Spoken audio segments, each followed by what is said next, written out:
It's a pleasure to welcome one of my former colleagues. A few years ago, I went to the dark side and joined the media world with CBS Sports. And one of my colleagues is Dennis Dodd, one of the most respected writers and people that are involved with college football over the last 15, 20 years. I've been working, I guess, with CBS Sports for now 15 or 16 years. And every year he's kind of gone to a different university and kind of chronicled what happens on signing day and leading up to signing day. And we're fortunate he's here in the desert with us in Tucson, Arizona. Dennis, welcome to the U of A. Thanks.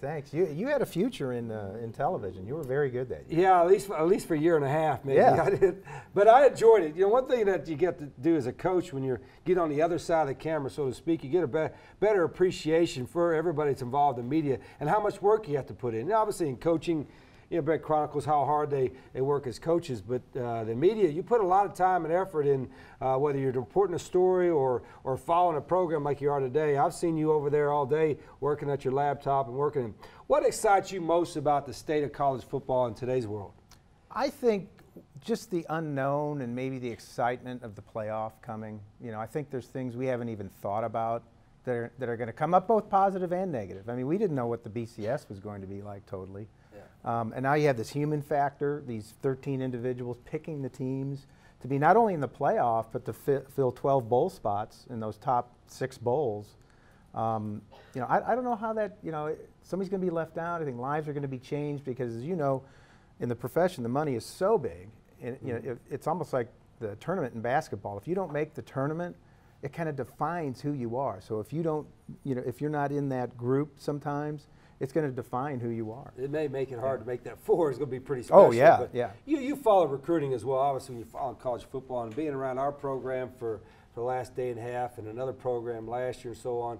And what have you seen, positive or negatives, changed in recruiting in college football over the last 15 years? I think that it became apparent to me this year that a program like yours, a lot of other programs are done today. There's no scrambling in the last visiting weekend, there's no scrambling the last day.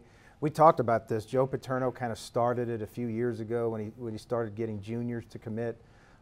Mac Brown was famous for having his class done in November or October, maybe even earlier than that. And I think that's a sign of stability. You guys are the same way. You don't want surprises on signing day. You know, you got Marcus in. I think that was the only positive surprises are good. Not negative ones. But you want to get these guys, and I think that's kind of your philosophy. You know, get in the boat early, commit to us, we'll commit to you, and you know, you go from there. It's an inexact science because, you know, a lot of times, what is commitment? It's not a marriage, but it's something less than that. But it is a livelihood, and these guys, 18 years old, are just making decisions that are going to define the rest of their lives. Now, this is a leading question, of course, but Right. I'm allowed to do that since I'm giving the questions out. You know, it was your first, you came here a year ago. We were in the old facility. Yep. You got a chance to get a tour of our new facility over the last 24 hours or so. And I know you've seen a lot of other facilities. You've been in the SEC, Pac-12, Big Ten, all the way around. And I know there's an explosion.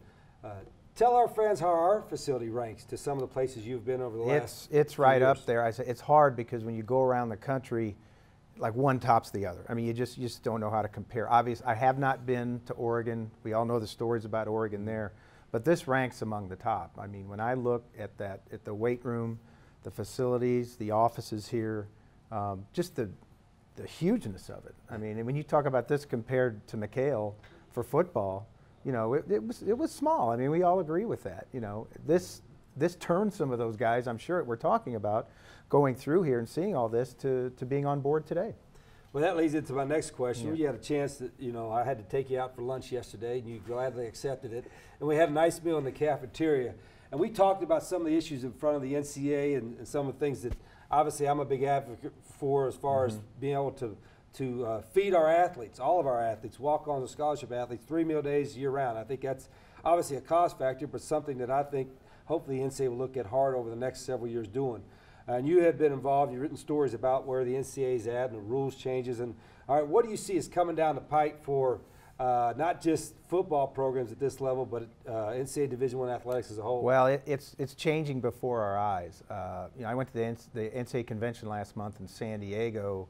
And the message that came out of there is that the BCS conferences, those 5 conferences of which the Pac-12 is one, is going to control the voting and the structure of NCAA governance going forward. So it won't be, it'll be the NCAA, but like-minded schools that have money to spend on athletes and issues will be in control. I mean, to your point, I think it's a no-brainer now that they will be able to get legislation passed that these kids can have 3 squares a day. I mean, that's just common sense to me. Yeah, I mean, you want to feed, you know, as a parent, Yeah. we talk about it, if your kid has a roof over his head and meals to eat, you're okay. And, you know, obviously the kids get meals now, but they come out of their check.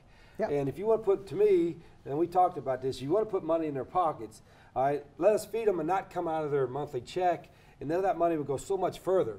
Even better, I think even further than a stipend would, even though I think a stipend is a good idea. Mm-hmm. But this would go even further because they're not going to take the money and go buy them a $1,500 rims for their car or Right. some extra tattoos or something like that. So I'm hoping someone like yourself that has a lot of influence and writes good stories, that maybe you could continue to help this cause, because I think everybody says the game's in a tough place. I think we're still pretty popular. Oh. Do you see Yeah. the same thing, that maybe the game is as popular as it's ever been? Bigger. The BCS era defined or made college football by far the second most popular sport in the country.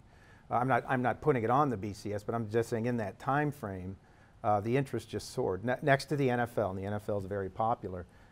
And along with this change that we're talking about, I think it's fueled by the money. That's not necessarily a bad thing, but all these conferences are infused now with rights fees, network money, and I think the commissioners are in some ways, they feel guilty, and in another sense feel a sense of fairness and want to give back to the athlete. I don't think there's any doubt that they're going to be paid something in the near future. Now, we can talk about semantics, whether it's a stipend, cost of attendance, but they're going to be paid because they're athletes, and they're going to do that going forward. You know, we saw the thing last week with Northwestern and unionization. You know, how far is that going to go? The student athlete is going to have more of a voice, I think, too, in the game and how things go. I think I agree with you. There's a lot of things going to happen, but we're in a good place right now in college athletics. We appreciate you spending some time here in the desert. And speaking of popular, you know, they had a video, the Hard Edge 1 video was pretty popular. Some of the players got a hold of that.